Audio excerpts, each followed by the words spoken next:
Hi, I'm Janna Beams. I'm going to talk about when you're starting a colt, you know, catching leads, turning the barrel on the correct lead, when you leave a barrel, when do you change the lead for the next barrel, and not getting in a hurry and cramming that lead. And, you know, it's hard to make your colt, you can't make one catch a lead, you can encourage it.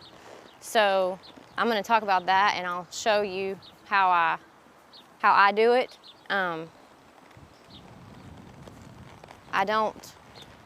Whenever I have a colt crossfire on the back side of the barrel, I'll get into that in a minute, but I'll just tell you, whenever I run into trouble in the turn with a lead, I will not stop my horse and completely and then start over. I will fix it in forward motion because I think it's better for your horse.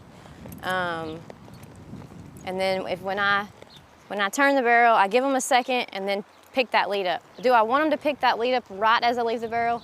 Well, of course I do, because that makes everything faster. But if they aren't ready for it, I don't force it. So I'll just show you kind of how I work my colts on their leads when I'm starting them on the barrel pattern, and when I'm speeding up and they're learning how to change from one lead to the other. So I didn't lope this horse up to this barrel, but I'm gonna leave the barrel and then, okay, he didn't pick his lead up, okay? So I'm gonna make him back away, back into it, as straight as I can. And you don't wanna do this too much, because then you'll have your horse anticipating the barrel, or anticipating you touching their face. So he picked his lead up. So I'm gonna turn that barrel, and I'm giving him a little extra room just to keep it comfortable. I have a little room for error, room to fix things. Keep that lead, keep that lead, keep that lead. Okay, now I'm going the same direction, so he doesn't have to change the leads, but he had to keep his lead. And he's got to keep it all the way up into this barrel. And I want to keep my hands soft, and I'm driving him kind of with my calves up into it, because if I touch him with my spurs, he may think I want him to speed up or possibly maybe even change the lead. But I want to keep it as smooth, okay, as possible. And I'll go back around, and I'll go back around the first barrel, and I'll show how I change from one barrel to the other on a different lead. So I want to keep that lead the whole way. And once again, I'm giving him extra room because he's learning. Okay, I'm gonna finish my barrel, break to a trot, catch my lead. I didn't force it. I didn't have to snatch on his face. I didn't have to spur him hard. I just gave him a chance to pick it up and keep going forward.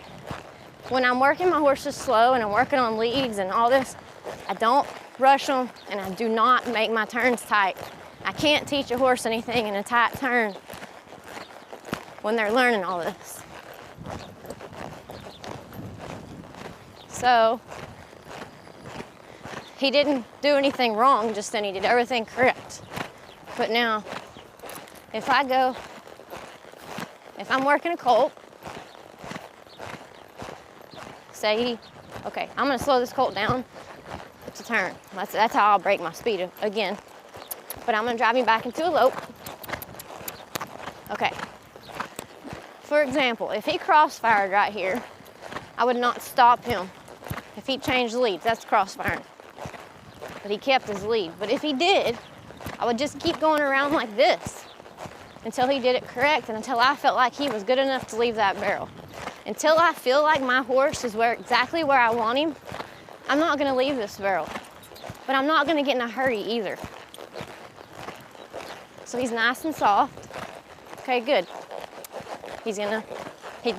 Okay, he almost didn't catch his lead. I'm not gonna do anything. I'm just gonna trot. I'm gonna trot around this barrel, and then I'm gonna make him pick his lead up.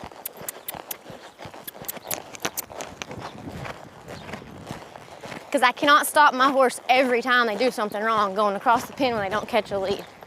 That creates problems. You have to keep forward motion. They learn from their mistakes, and we have to help them along the way. It's just like a person. We all learn from our mistakes. Well, if we stop them every time they do something wrong, they're never going to want to go forward. They're going to hate their job. So when I left this barrel a minute ago, I know he wasn't perfect. He never caught his lead, but I could feel he wasn't going to catch it. So I didn't force it. I just let him trot up in there. I trotted around the barrel slow once, and then I made him catch his lead.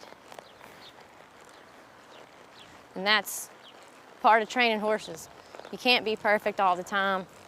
You have to train them as good as you know, as well as you can, and they'll figure it out.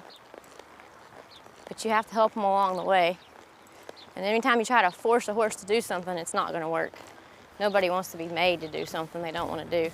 It's not that they don't want to do it, but if they don't understand it, how are they going to do it? So you're the teacher, they're the student, and that's how they learn.